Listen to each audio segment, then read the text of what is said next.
The barn didn't look like anything worth stopping for. That was the first thing Lila said. "Seriously this?" she asked, kicking at a loose piece of wood near the fence line. I didn't answer right away, because she wasn't wrong. The place looked like it had already been forgotten twice. The structure leaned slightly to the left, one side of the roof dipping lower than the other. The wood had grayed from years of weather, boards warped and split in places, gaps wide enough to see through without trying. It wasn't dramatic. It wasn't collapsed. It just didn't matter anymore, which made it perfect. I adjusted the strap of my backpack and stepped closer, pushing the rusted gate aside just enough to slip through. "We're not staying here," Lila said behind me. "We're not staying anywhere else either," I replied. That shut her up. Not because she agreed. Because she knew it was true. At 18, with nothing left, you don't pick good options. You pick the ones that hold. And this might hold. The ground crunched under our shoes as we crossed the uneven patch of dirt leading to the barn. Weeds had taken over most of it, pushing through the dry soil like they claimed the place as their own. The door hung open. Not broken. Just left. I pushed it wider. It creaked, but not loudly. Inside, dust. Old hay. The faint smell of wood that had been sitting too long without use.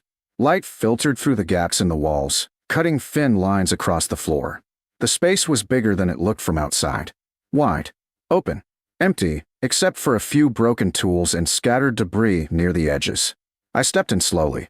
Tested the floor. It creaked. But held. First thing. Still held. Lila came in behind me, arms crossed. She looked around. Not impressed. Not surprised. Just assessing. "Okay," she said. Which, for her, meant it wasn't terrible. I walked further in. One step at a time. Not everything. Just the next thing. That was the rule now. Not everything. Just what mattered. The walls. Still standing. The beams. Solid. The roof. Didn't leak where we stood. That was enough. "We cleaned this side," I said, pointing toward a corner that had less debris. Lila nodded once. "Fine. That was how it started. Not a plan. Just action." We cleared space. Moved what we could. Stacked broken wood into one pile. Swept dirt into another. It didn't make it clean, but it made it usable. That night, we stayed. The barn was cold, but it blocked the wind. The walls made the space feel contained. Safer than outside. We laid down what we had. Used our bags as pillows. Jackets as blankets. The silence was different here. Not empty. Not heavy. Just present. Morning came with light slipping through the cracks in the wood. Lila was already up, sitting against one of the beams. "You snore," she said. "I don't." "You do." I ignored her. Sat up slowly. Looked around again. Not at everything. Just the next problem. "The door," I said. It didn't close properly. The hinges were loose. Lila nodded. "Yeah, fix that." We found tools in a rusted box near the back wall. Old, but usable. A hammer. Some bent nails. A piece of wire. We worked the hinges back into place. Reinforced the frame. It wasn't perfect, but when we shut it, it stayed. That mattered. Next, cracks in the walls. We covered what we could. Used loose boards. Stuffed cloth into the smaller spaces. Blocked the worst of the wind. By the end of the first week, the barn had changed. Not visually. Not in a way anyone else would notice. But in function. It held. And that meant we could stay. Food. Still a problem. Money. Gone. So we adapted. Took small jobs in town. Anything that paid. Carrying things. Cleaning. Fixing. We stretched everything. Used less. Made it last. Water came from a hand pumped a short walk away.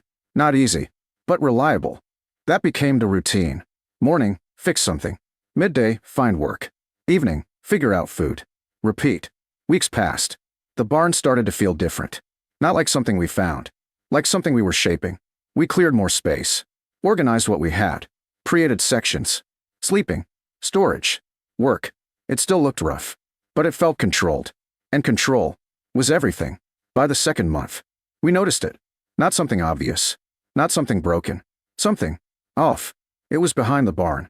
Near the far corner where the ground dipped slightly. I saw it first. A patch of earth that didn't match the rest. Smoother. Less overgrown. Like something had been disturbed. A long time ago. But not forgotten. "Hey," I called. Lila walked over. "What?" I pointed. "That." She looked. Squinted. "So." I stepped closer. Kicked at the dirt lightly. It shifted easier than it should have. Not packed. Not settled. Grab that, I said, nodding toward a rusted shovel leaning against the barn. She hesitated, then grabbed it. You think there's something under there? I think it's not normal. That was enough. We started digging. Not fast. Not aggressive. Just enough to see. The dirt gave way easier than expected, layer by layer. Until, metal. The sound changed. Dull. Solid. We both froze for a second. Then cleared more. A hatch. Old. Rusted. But intact. Set into the ground like it had always been there. Lila looked at me. You're kidding. I wasn't. I wiped the dirt from the edges. Found the handle. Cooled. Rough. I pulled. It resisted. Then, moved. A low creak echoed from below as the hatch opened just enough to reveal darkness underneath. Air rushed up. Cool. Still. Different. We both leaned closer. Looked down. Nothing but black. Nope, Lila said immediately. I didn't respond. Because this wasn't just a hole. This was something built. Something hidden. Something meant to stay that way. I stood there for a moment, thinking, then grabbed a flashlight from our back, flicked it on, shined it down. The beam cut through the darkness, revealing a tunnel, wooden supports, packed earth walls, stretching further than the light could reach. Not collapsed, not broken, just waiting. Lila stepped back slightly. Okay, that's not normal. No, I said quietly. It's not. Silence settled between us. Not fear. Not exactly. Just awareness. Because now, this wasn't just a barn. This was something else. I looked at her, then back at the tunnel. Then, I'm going down, I said. She stared at me. You're insane. Probably. A pause. Then she sighed. I'm not staying up here alone. That was enough. We climbed down together. Slow. Careful. The air inside was cooler. Still, but not suffocating. The tunnel stretched ahead of us. Not natural. Not random. Built. Deliberately. We moved forward. One step at a time. Not rushing. Not exploring everything. Just the next thing. That was the rule. And then, the tunnel opened up. Into something bigger. Something that didn't belong under a broken barn. And whatever it was about to change everything. The tunnel didn't end the way we expected. It didn't just stop. It opened. The narrow path widened into a chamber that felt too structured to be hidden under something like that barn. Wooden supports lined the walls, reinforced carefully, not thrown together. The ground was leveled. The air didn't smell like collapse or rot. It smelled preserved. Lila stepped in beside me, her flashlight beam moving slowly across the space. What is this? She asked quietly.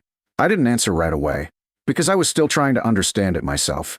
This wasn't a random tunnel. This was built for something specific. There were shelves along one side. Old, but intact. Boxes sat on them. Not scattered. Not destroyed. Placed. Like they had been meant to stay there. I stepped closer. Set my flashlight down on a support beam so it lit the area evenly. Then reached for the nearest box. Opened it. Inside. Tools. Not rusted. Not broken. Maintained. Wrapped carefully in cloth. I exhaled slowly. Because that didn't happen by accident. I moved to the next box. Opened it. Supplies. Basic. But organized. Then another. And another. Each one. Intentional. This wasn't storage. This was preparation. Lila crouched beside one of the shelves. Picked up a small object. Turned it in her hand. Someone set this up, she said. Yeah. And then just left it. I looked around again. The structure. The placement. The condition. No, I said. They didn't leave it. A pause. They meant for it to be found. The words settled. Not loudly, but deeply. Because that meant. This wasn't luck. This was something waiting. Lila stood slowly. So what do we do? I thought for a second. Then, we don't take everything, I said. She raised an eyebrow. We don't. No. I gestured around. This only works if it keeps working. She looked at me for a moment. Then nodded. Okay. That was enough. We carried a few things back up. Just what we needed. Tools that worked better than what we had. A small set of supplies. Nothing more. Then we covered the hatch again. Left it the way we found it. Because control was more important than everything else. The next few days, nothing changed on the outside. We followed the routine. Fixed the barn. Worked in town. Found food. Because consistency mattered. But inside, everything had shifted. We had something now. Not obvious. Not visible. But real. And that changed how we moved. We worked smarter. Used better tools. fixed things faster. The barn improved. Not dramatically, but properly. The door held stronger. The walls blocked more wind. The space started to feel stable. Weeks passed.